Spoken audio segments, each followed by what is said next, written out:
Assalamualaikum warahmatullahi wabarakatuh.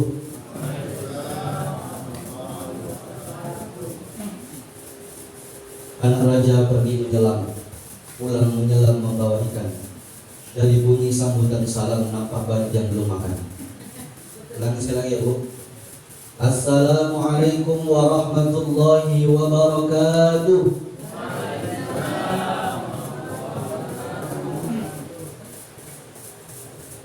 Alhamdulillahilladzi an'ama 'alaina bi ni'matil iman wa hadana 'ala dinil Islam.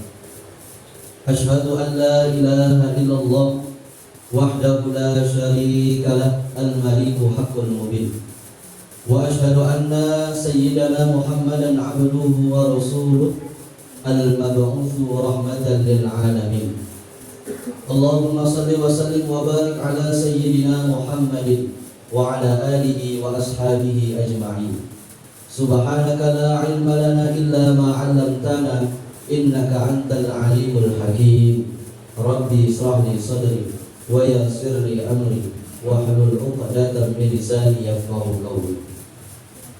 Apa kabar Bapak Ibu, sehat? Alhamdulillah.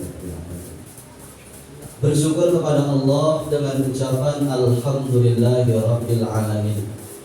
Kita masih dipertemukan oleh Allah Subhanahu wa taala di bulan yang mulia, di bulan yang agung, yaitu bulan suci Ramadan. Maka sudah seharusnya kita menjadi hamba-hamba Allah yang senantiasa bersyukur kepadanya. Salawat dan salam senantiasa tercurahkan kepada baginda Rasulullah Muhammad sallallahu alaihi wasallam dengan ucapan Allahumma salli ala sayyidina Muhammad wa ala ali sayyidina Muhammad. Mudah-mudahan kita termasuk ke dalam golongan umatnya yang kelak mendapatkan syafaat dari beliau. Amin ya rabbal alamin. Yang sama-sama kita hormati Bapak BKM dan seluruh kepengurusannya, kemudian para alim ulama, para ustadz, para ustazah, tokoh-tokoh masyarakat, Bapak Ibu yang besar tak disebutkan gelar, yang kecil tak disebutkan nama, insyaallah kita semua dimuliakan oleh Allah Subhanahu wa taala.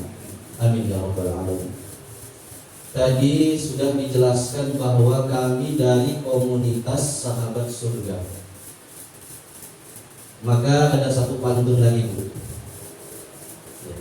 Jalan-jalan ke kota Rampah, tidak lupa memberi kepah.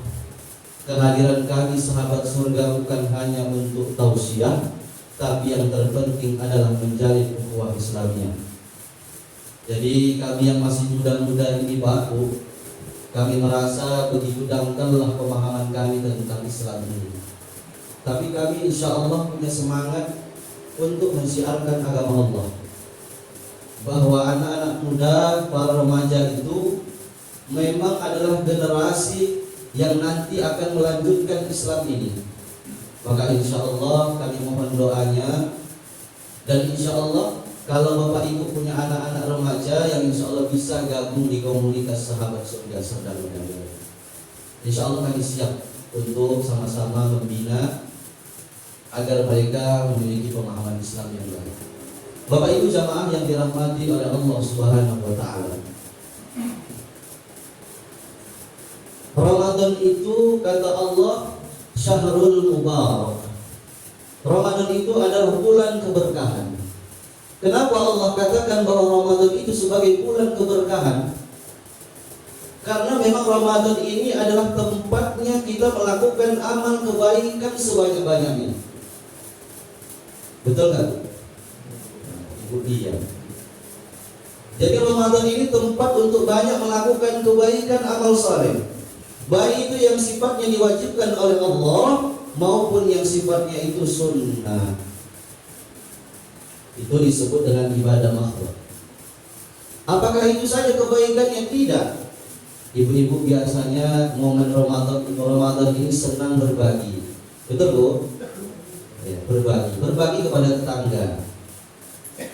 Kalau ibu masak kolak, biasanya tetangga pun dikasih, dibagi. Karena Ramadan itu biasanya rasa berbaginya itu lebih tinggi. Itulah kenapa Ramadan itu dikatakan Syahrul Mubarak. bulan keberkahan. Kata Nabi, kalau kita masak kuah di bulan suci Ramadan itu ya seperti kolak, sok banyakkan kuahnya. Ya Bu, banyak kuahnya. Lalu tetangga dibagi, tapi jangan kuahnya aja Bu, isinya juga. Ya. Jangan karena mendengar banyak kuah cerita pula tetangga kita, oh si Anu rajin dia berbagi, tiap hari berbagi, tapi kuahnya yang banyak. Maka harus sesuai, kuah dan isinya juga ada. Bapak Ibu jamaah yang dirahmati oleh Allah Subhanahu wa taala. Kemudian Ramadan ini sebagai bulan keberkahan, bulan kebaikan, karena biasanya momen Ramadan ini kita lebih senang mendekatkan diri kepada Allah Subhanahu wa taala.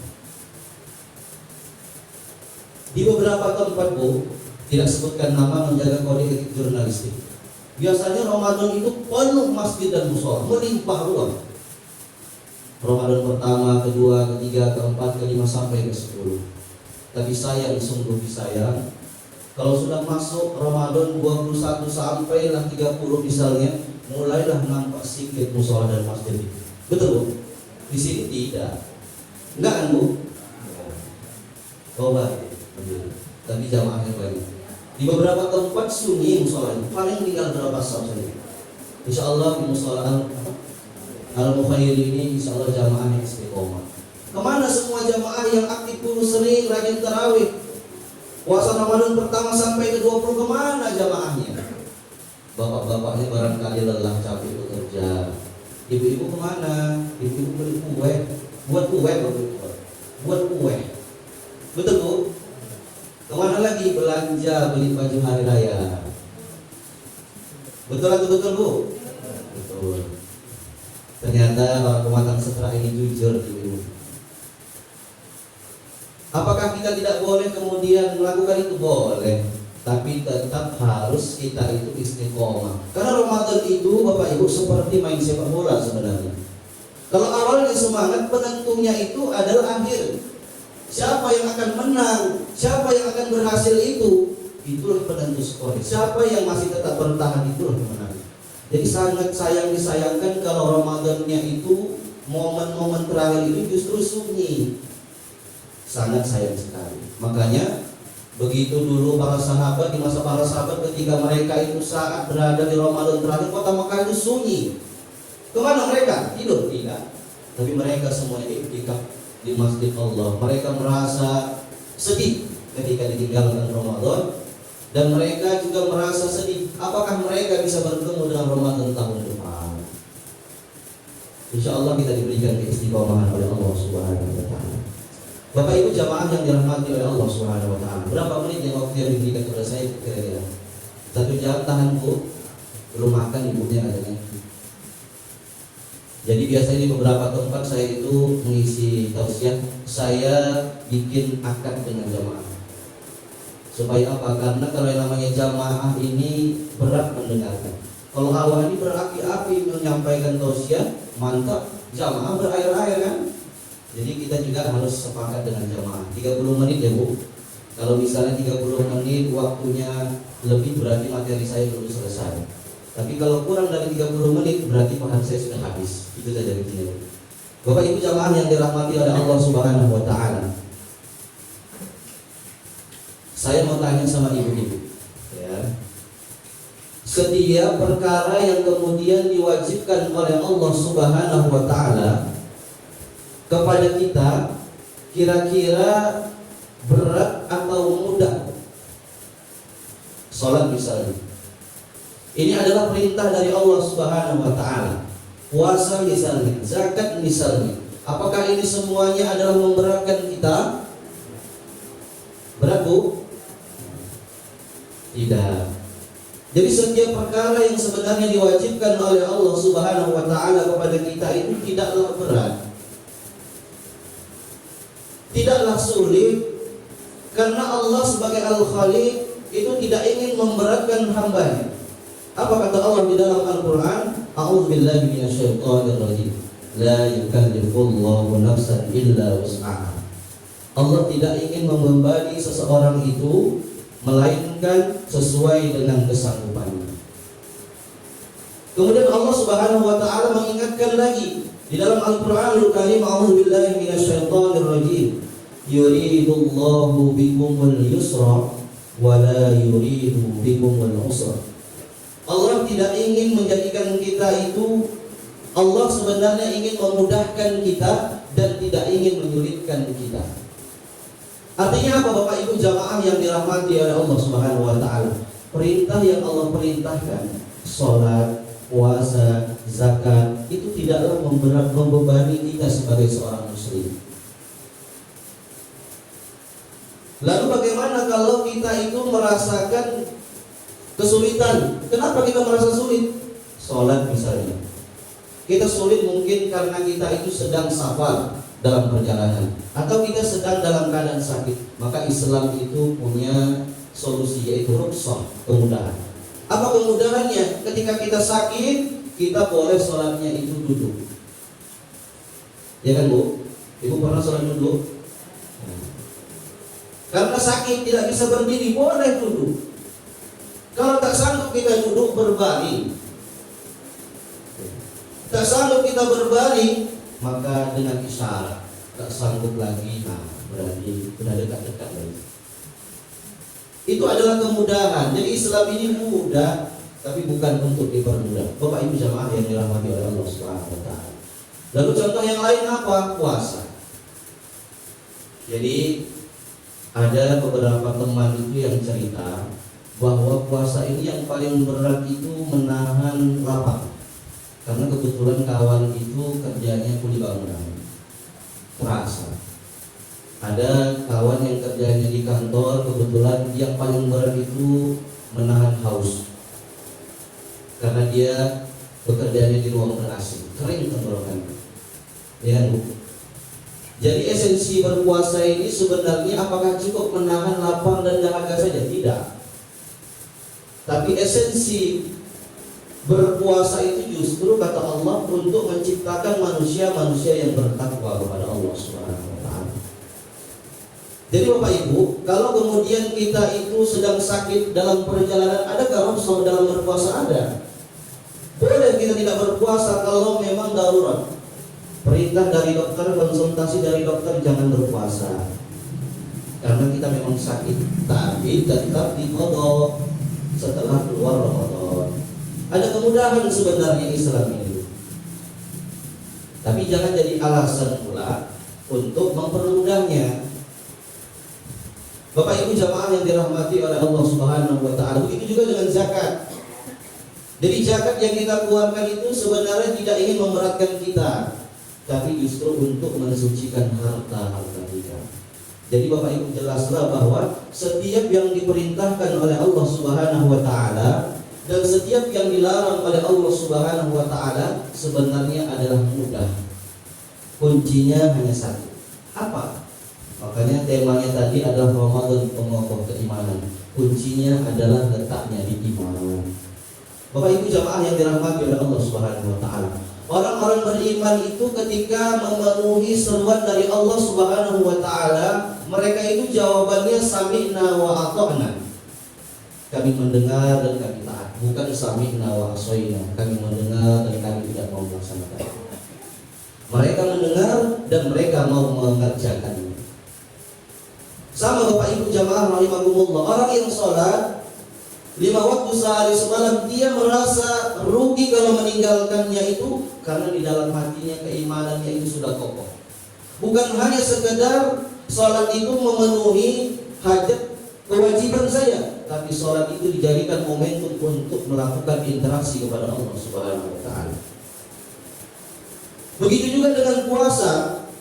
Bahwa puasa itu kenapa kemudian merasa berat orang-orang yang melakukannya? Karena keimanan di dalam dirinya tidak tertanam kuat. Makanya seruan tentang perintah ibadah puasa ini diserukan untuk orang-orang beriman saja. A'udzubillahi minasyaitonir rajim. Ya ayyuhalladzina amanu kutiba 'alaikumusiyam.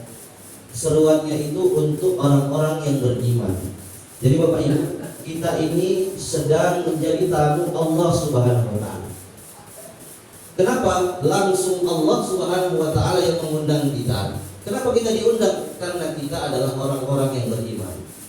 Siapapun orangnya, apapun jabatannya, tetap dia mengaku dirinya muslim ketika diundang oleh Allah Subhanahu wa taala dan dia mau mengerjakan ibadah puasa itu, disitulah letak kebahagiaan kita karena kita sedang menjadi tamu Allah Subhanahu wa taala. Kalau orang diundang oleh presiden, pejabat tinggi, pasti luar biasa persiapannya.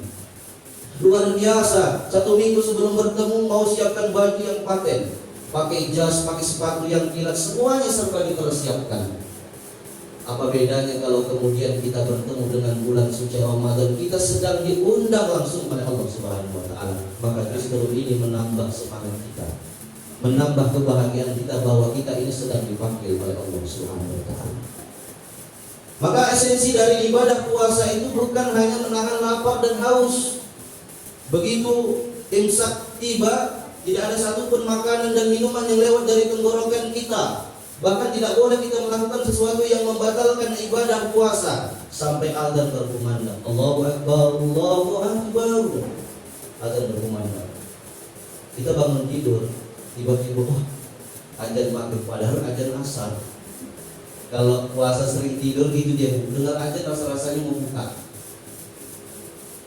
Bapak Ibu jamaah yang dirahmati oleh Allah Subhanahu wa taala, tujuan berpuasa itu adalah la'allakum tattaqun, agar kita menjadi orang-orang yang bertakwa kepada Allah Subhanahu wa taala. Takwa itu artinya takut kepada Allah Subhanahu wa taala. Makanya orang-orang yang berhasil berada di dalam bulan suci Ramadan, maka insya Allah Ramadan ini dijadikan madrasah.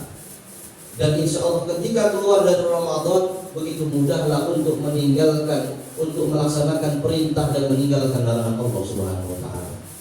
Karena puasa pada hakikatnya kita bukan hanya puasa itu kan Bu, kita itu meninggalkan perkara yang sebenarnya mubah, boleh. Makan itu kan boleh, minum boleh. Tapi kalau kita tidak puasa, artinya apa? Ketika di luar Ramadan, hal yang mubah saja bisa kita tinggalkan, apalagi sesuatu yang haram, maka jauh lebih bisa. Itulah kenapa tujuan berpuasa itu adalah kata Allah, la'allakum tattaqun, agar kita menjadi orang-orang yang bertakwa. Banyak fadilah keistimewaan dari bulan suci Ramadan ini. Apa yang dikatakan Nabi Shallallahu Alaihi Wasallam, keistimewaan yang dijanjikan oleh Nabi Shallallahu Alaihi Wasallam kepada orang-orang yang berpuasa. Kata Nabi Shallallahu Alaihi Wasallam, man shoma Ramadana imanan wa ihtisaban ghufira lahu ma taqaddama min dhanbihi. Barang siapa yang berpuasa karena keimanan kepada Allah dan mengharapkan ridhonya Allah Subhanahu wa taala, maka dosa-dosanya akan diampuni oleh Allah Subhanahu wa taala.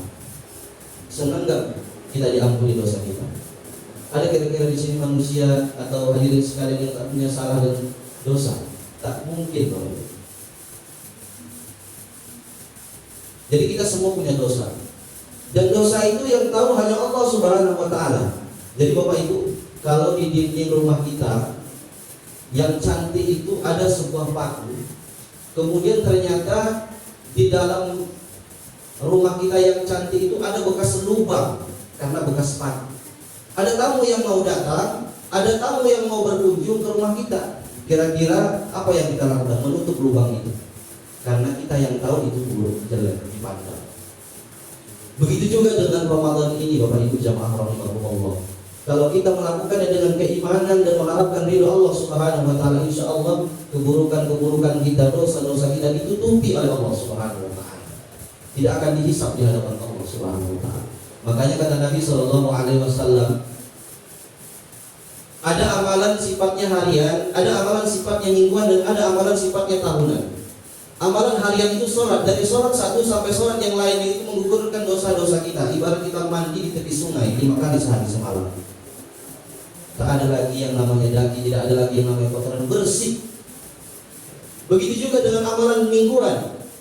Sholat Jumat, dari Jumat satu ke Jumat yang lainnya, insya Allah kalau kita melakukannya dengan penuh keimanan kepada Allah, kita diampuni salah dan dosa kita. Ada satu keistimewaan lagi, yaitu amalan tahunan, yaitu ibadah puasa. Kalau 1 tahun ini juga manusia diberikan kesempatan oleh Allah, tidak bisa kemudian dosa-dosanya terhapus, sungguhlah kita menjadi hamba Allah yang sangat rugi. Kapan lagi lah Allah kemudian akan mengampuni dosa kita kalau bukan sekarang? Makanya Alhamdulillah kalau kemudian banyak tim-tim baru yang kemudian sholat di musola dan masjid. Biasanya kalau nggak momen Ramadan tak nampak pemainnya. Tapi begitu masuk Ramadan, pemain-pemain baru, pemain naturalisasi masuk juga. Kaget ya. Artinya Ramadan mendatangkan keberkahan. Bapak Ibu jamaah yang dirahmati oleh Allah Subhanahu wa taala. Apalagi keistimewaan bulan Ramadan. Kata Nabi SAW, ada dua keistimewaan kebahagiaan yang didapatkan dari orang-orang yang berpuasa di bulan suci Ramadan. Apa itu? Walis-shaimin farhatani. Ada dua kebahagiaan yang akan didapatkan dari orang-orang yang berpuasa itu. Apa dia? Yang pertama, farhatun hina yuftiru. Kebahagiaan ketika berbuka puasa. Jadi Bapak Ibu, kalau kita punya anak, ketika bunyi serunai ya, di sini serunai. Jadi ketika bunyi serunai itu pasti mereka itu lari-lari, saking senangnya berbuka puasa. Tapi kalau Bapak Ibu saya yakin nggak mungkin lari-lari ya. Senang buka. Tapi memang di dalam hati kita senang. Kenapa? Karena kita sudah menahan lapar dahaga yang begitu luar biasa, panas terik. Begitu buka puasa, alhamdulillah kita merasakan kebahagiaan. Inilah keistimewaan yang dijanjikan oleh Allah kalau kita menjalankan ibadah puasa. Kita merasa bahagia kalau sedang berbuka puasa. Apakah kebahagiaannya itu saja? Itu kan sifatnya dunia. Apakah ada yang dijanjikan oleh Nabi SAW terhadap orang-orang yang berpuasa? Ada. Yang kedua, farhatun hina yalqa rabbahu. Kebahagiaan yang kedua itu kita akan bertemu langsung dengan Allah, melihat Allah Subhanahu wa taala. Jadi Bapak Ibu senang, kita pasti orang-orang beriman senang kalau melihat wajah Allah Subhanahu wa taala. Ini adalah sesuatu yang dijanjikan oleh Allah Subhanahu wa taala bagi orang-orang yang berpuasa. Kalau kita jumpa dengan Ustaz Kondang saja kita luar biasa senang selfie, jumpa dengan Fredin senang luar biasa, apalagi kita bertemu langsung dengan Allah Subhanahu wa taala. Inilah keistimewaan kebahagiaan yang akan kita dapatkan. Bapak Ibu jamaah yang dirahmati oleh Allah Subhanahu wa taala. Oleh sebab itu, Ramadan ini sebenarnya adalah madrasah, pelatihan supaya kita itu 11 bulan ke depan itu bisa menjalankan ketaatan kepada Allah Subhanahu wa taala. Karena iman kita sudah kokoh di sana.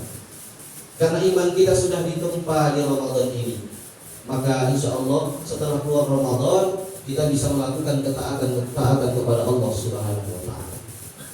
Tadi dapat kabar dari Ustaz Sunardi bahwa musola ini musola baru, dan ternyata di samping sebelah kanan ada sekolah tahfiz Quran.